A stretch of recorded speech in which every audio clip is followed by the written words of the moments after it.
Halo semuanya, selamat datang kembali di segmen ulasan film kita bersama Sudut Sinema. Kali ini kita akan menyelami sebuah serial yang sedang hangat diperbincangkan. Sebuah tontonan yang berhasil mencuri perhatian belakangan ini. Judulnya adalah Gannibal atau dalam dialek aslinya Gani Baru.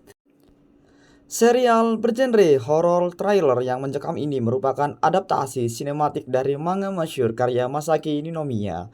Sesuai dengan namanya yang provokatif, Gannibal mengajak kita menguak tabir misteri yang menyelimuti sebuah desa terpencil di Jepang yang bernama Kuge.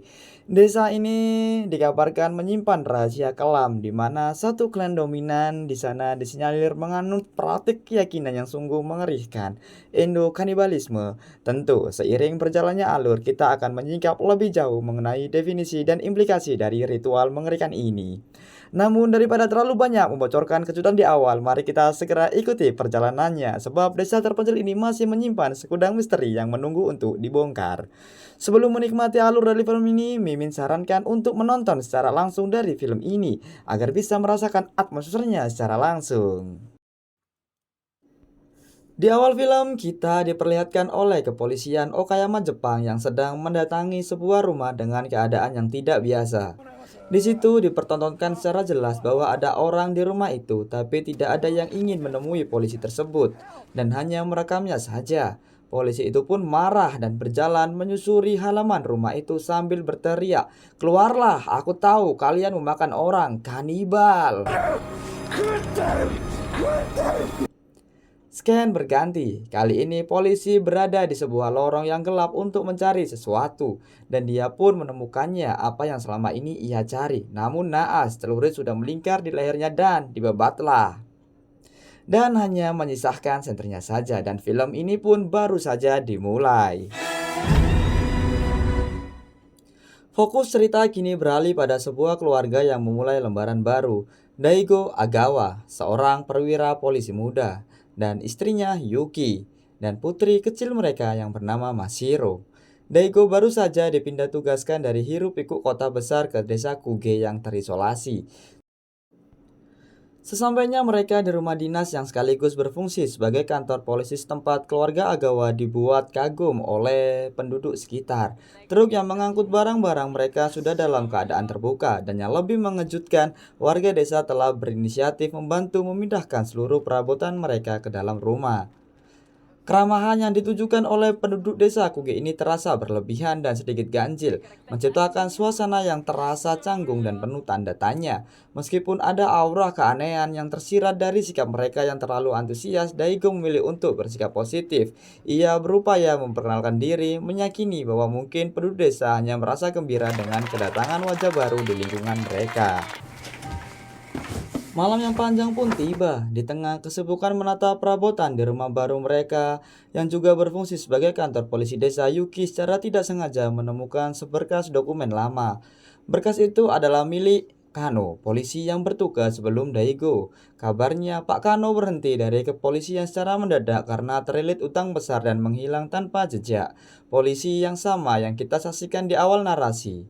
Penemuan ini menambah lapisan keanehan pada desa yang baru mereka tinggali, karena kelelahan keluarga Agawa memutuskan untuk mengunci rumah sekaligus kantor tersebut dan beristirahat.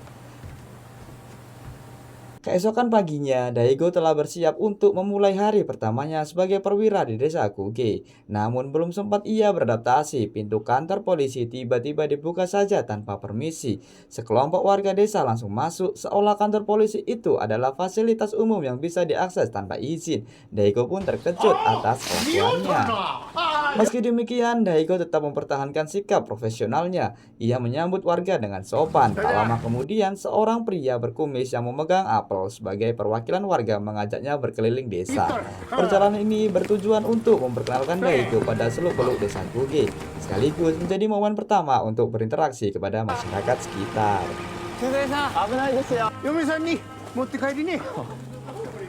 Tak lama kemudian, Daigo pun dibawa ke salah satu pabrik kayu terbesar yang menjadi salah satu pusat penghasilan dari desa tersebut. Daigo pun menikmatinya.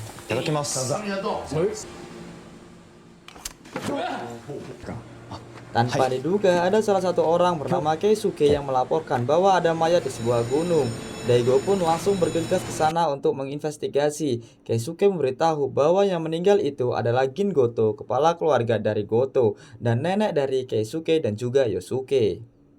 Lalu dari salah satu keluarga Goto berasumsi bahwa neneknya meninggal karena ular beruang yang memakannya. Daigo pun tidak sepenuhnya mempercayai dan terus menyelidiki mayat tersebut dan berasumsi bahwa ini ulah gigitan seseorang. Tanpa diduga, keluarga Goto langsung menodongkan senjatanya dan berkata, "Berhentilah menuduh keluarga kami yang telah memakan korban itu." Karena baginya itu adalah sebuah penghinaan untuknya. Daigo pun memilih mengalah dan mengangkat tangan lalu meminta maaf. Keluarga Goto pun tertawa dan menurunkan pistolnya.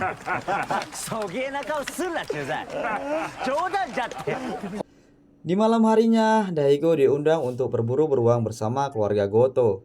Namun Yuki tidak menyetujui itu dan meminta Daigo untuk memasang televisi di rumahnya. Daigo pun memilih pergi bersama keluarga Goto. 嫌いなんだよね、田舎のそういうの。 Pada waktu mau bergegas berangkat, Daigo ditelepon oleh atasannya dan berpesan bahwa jangan sampai mengusik keluarga Goto. Sesampainya Daigo di kediaman Goto, ternyata perburuan beruang dibatalkan dan diganti berpesta agar Daigo bisa lebih akrab dengan keluarga Goto yang lainnya. Di sini scan berganti ke Yuki yang sedang memasang televisi, tapi dia kebingungan mencari-cari colokan dari atas samping tidak menemukannya. Karena tak kunjung ketemu, Yuki pun kecapean dan merebahkan dirinya.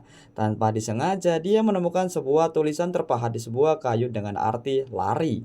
Seketika itu, Yuki langsung teringat oleh Mashiro yang ternyata sudah tidak ada di rumah. Yuki pun langsung bergegas mencarinya. Sementara itu, diperlihatkan Mashiro hampir memasuki hutan karena mengejar kucing, lalu berhenti di sebuah jembatan. Di sana, ia melihat pria tua merangkak yang sedang bergerak menujunya. Alih-alih takut saat didekati sosok itu, Mashiro malah memberinya permen. Tak lama kemudian, Yuki berhasil menemukan Mashiro berdiri aman di atas jembatan. Sesampainya Yuki dan Mashiro di rumah, Daigo pun memutuskan pulang dan kembali ke rumah dengan kondisi mabuk alkohol usai pertemuan dengan keluarga Goto. Yuki mencoba menceritakan kepada Daigo tentang temuan goresan aneh di lantai yang bertuliskan lari. これ見て。 Sayangnya, Daigo mengabaikan dan tidak menghiraukan lebih lanjut tentang goresan itu. Dan Yuki pun memberitahu bahwa Mashiro berkeluyuran lagi. Daigo pun langsung mendatangi Mashiro yang ternyata belum tidur. Pada saat itu, Mashiro memberikan sekotak permen kepada ayahnya. Ketika Daigo membuka dan melihat isinya, ia langsung terkejut dan membuang kotak tersebut. Karena di dalamnya terdapat potongan jari manusia. Daigo segera bertanya ke Mashiro untuk menjelaskan dari mana ia mendapatkan potongan jari manusia mengerikan itu. Karena Mashiro di sini sudah tidak pernah berbicara kepada orang tuanya, maka Mashiro hanya diam saja. Situasi tegang itu terputus saat Yuki tiba-tiba memasuki kamar. Untuk menghindari kecurigaan sang istri, Daigo dengan cepat mengambil kembali jari tersebut, memasukkannya ke dalam kotak permen dan segera menyembunyikannya. Keesokan paginya, keluarga Goto dan Daigo akan berburu untuk mencari beruang yang diduga sudah memakan nenek Gin Goto kemarin. Sebelum berangkat, kepala desa memberikan pencerahan kepada warga di sekitar. Tapi hal itu tidak dihiraukan oleh mereka dan langsung bergegas untuk berburu. Aksi perburuan ini bertujuan untuk membalas kematian nenek Gin yang secara luas diyakini telah tewas dimangsa oleh beruang yang berkeliaran di area tersebut.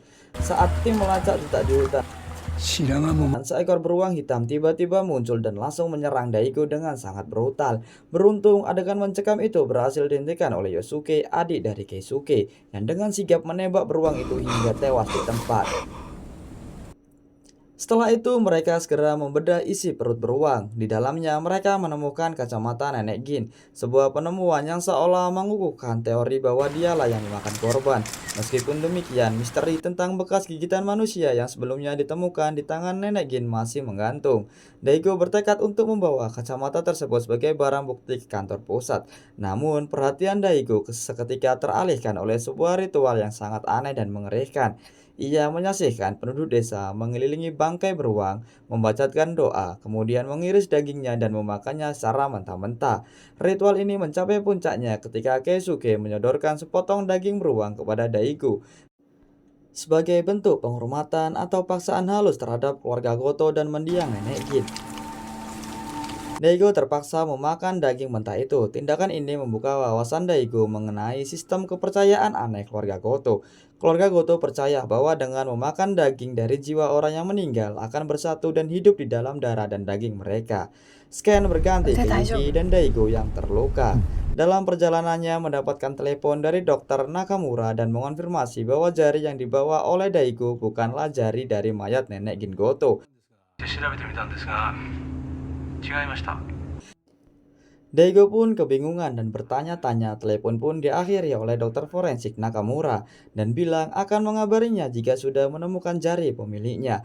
Episode 1 season 1 ini pun ditutup dengan melihat seorang gadis backpacker berjalan sendirian. Di awal film kita langsung disuguhkan adegan sekelompok orang yang berjalan beriringan mengenakan jubah serba putih dan salah satu dari mereka terlihat membawa foto nenek Gin, memastikan bahwa mereka adalah keluarga Goto yang sedang menjalankan upacara pemakaman. Secara bersamaan, Daiko dan Yuki terlihat mengantar putri mereka, Mashiro, mengantar putrinya ke sekolah barunya di desa tersebut. Mashiro yang memiliki keterbatasan dalam berbicara disambut hangat oleh teman-teman barunya. Mereka bahkan sudah menyiapkan buku komunikasi khusus agar Mashiro bisa berinteraksi saat bermain. Namun perhatian Mashiro teralihkan. Pandangannya terpaku pada iring-iringan orang berjubah putih itu. Daiko, Yuki, dan Mashiro cukup terkejut karena ini adalah pemandangan yang belum pernah mereka saksikan sebelumnya. Kepala sekolah kemudian menjelaskan bahwa itu adalah prosesi pemakaman nenek Gin Goto. Ia menambahkan bahwa di desa itu merupakan tradisi bagi keluarga yang berduka untuk menutup seluruh tubuh dan menyembunyikan wajah mereka selama prosesi pemakaman. Kelas Mashiro pun dimulai. Yuki dan Daigo bergegas untuk pulang, tapi langkahnya terhenti karena melihat ada sedikit kegaduhan di proses pemakaman ini. Di sini Keisuke yang memimpin prosesi pemakaman ini menyadari adanya kejanggalan serius. Seharusnya jumlah anggota keluarga Goto yang berpartisipasi adalah 15 orang, namun ia menghitung ada satu orang yang berlebihan. Keisuke lalu memerintahkan semua anggota keluarga untuk membuka penutup wajah mereka guna memastikan semua yang hadir adalah anggota keluarga Goto.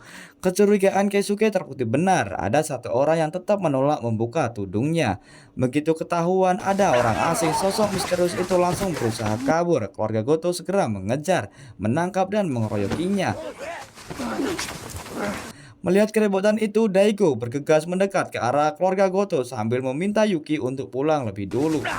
Penyusup ini mencoba kabur, tapi keluarga Goto berhasil menangkapnya. Keisuke pun langsung membuka paksa penutup wajah tersebut dan terungkaplah bahwa di baliknya terdapat seorang wanita muda yang tampak lugu. Wanita ini bernama Sumire. Keisuke di sini tampak mengenali Sumire ini dan menanyakan apa maksud mengikuti prosesi pemakaman ini. Keisuke pun menyuruhnya untuk pergi, tapi Sumire menolak dan menanyakan pada Keisuke tentang keberadaan ayahnya. Di sini salah satu keluarga Goto langsung tampak geram dan memarahi Sumire ini dan mengatakan bahwa ayah Sumire sudah menjadi gila karena terlilit utang dan menghilang dengan sendirinya. Tidak tinggal diam, Daigo segera mendekat untuk mencoba menenangkan Motso, salah satu anggota keluarga Goto. Namun Sumire yang sudah terbawa emosi langsung menendang bejana prosesi pemakaman sambil berteriak bahwa mereka semuanya adalah kanibal.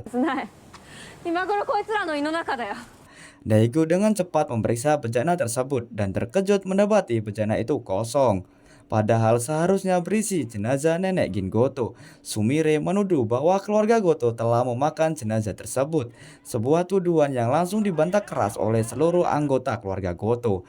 Di tengah ketegangan itu muncul sosok pria bertubuh besar dengan kulit sangat pucat. Ia menghampiri Motso dan secara brutal menarik rambutnya hingga terlepas. Pria pucat itu lalu mendekati Sumire dengan aroma busuk yang menyengat. Tepat saat ia mencoba menyentuh Sumire, Keisuke sigap mendorong Sumire untuk menjauh. Keluarga Goto bergegas menahan pria besar tersebut, memberi kesempatan bagi Daigo untuk segera membawa Sumire pergi meninggalkan lokasi tersebut.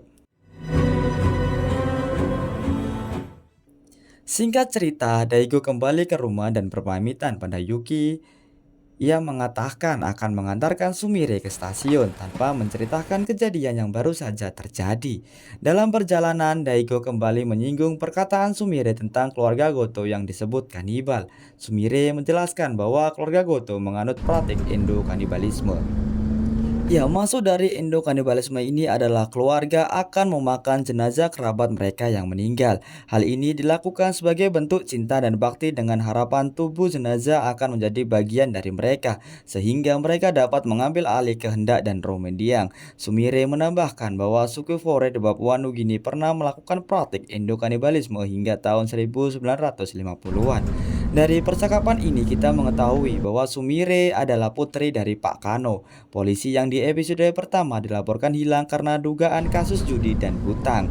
Sumire membantah keras laporan tersebut, menegaskan bahwa ayahnya tidak pernah bermain judi, selingkuh, ataupun mengundurkan diri dari kepolisian maupun terlilit hutang seumur hidupnya. Ia menduga keras bahwa ayahnya dijebak oleh keluarga Goto, yang kemudian membuat laporan palsu seolah-olah Pak Kano menghilang setelah kalah judi. Sumire teringat bahwa ayahnya sempat terlihat sangat ketakutan dan pernah memperingatkannya untuk tidak berurusan dengan keluarga Goto. Sesampainya di stasiun, Sumire mengingatkan Daigo untuk berhati-hati saat menyelidiki keluarga Goto. Meskipun hatinya sempat bimbang setelah berpikir panjang, Daigo memutuskan untuk segera menyelidiki keluarga Goto pada hari itu juga. Daigo memasuki pemukiman melalui pintu belakang, mengabaikan larangan masuk bagi orang asing. Tak lama kemudian, sebuah pohon tumbang menghalangi jalannya. Ternyata dua anggota keluarga Goto menumbangkan pohon itu untuk menutup jalan Daigo. Menuduhnya masuk tanpa izin ke properti pribadi. Daigo menjelaskan tujuannya adalah menyelidiki hilangnya Pak Kano. Sebagai tanggapan, salah satu anggota keluarga Goto menunjukkan rekaman video yang memperlihatkan Pak Kano bertingkah seperti orang gila di perkarangan rumah mereka. Daigo pun tak percaya dan tetap melanjutkan niatnya ke rumah keluarga Goto. Sementara itu, Mashiro dan Yuki sedang perjalanan menuju pulang. Di sini ada salah satu warga yang mengingatkan agar suami dari Yuki tidak berurusan dengan keluarga Goto. 後藤さんにはあんまり関わらない方がええよ。 Di sisi lain, setelah prosesi pemakaman nenek Gin Goto selesai, Keisuke menerima telepon dari salah satu keluarga Goto yang memberitahu tentang upaya Daigo yang ingin ke rumah Goto. Mendengar ini, Motso langsung marah dan tak terkendali, ingin segera kembali ke rumah utama dan melindungi keluarga Goto. Namun, Keisuke berusaha menenangkan Motso. Ia mengingatkan bahwa Daigo adalah seorang polisi, jadi mereka harus sangat berhati-hati dalam menghadapinya. Namun, hal itu sia-sia. Motso yang keras kepala tetap memutuskan untuk pulang bersama anggota keluarga lain. Sementara itu, Keisuke memilih untuk tetap di lokasi dan mengatur strategi. Di sini ada sedikit perpecahan antara keluarga Goto. Sebagian keluarga ikut bersama Motso kembali ke rumah dan sebagiannya bersama Keisuke. Sementara itu, Daigo sudah sampai di halaman rumah keluarga besar Goto. Daigo berteriak ingin menemui salah satu orang keluarga Goto tentang kematian Pak Kanao.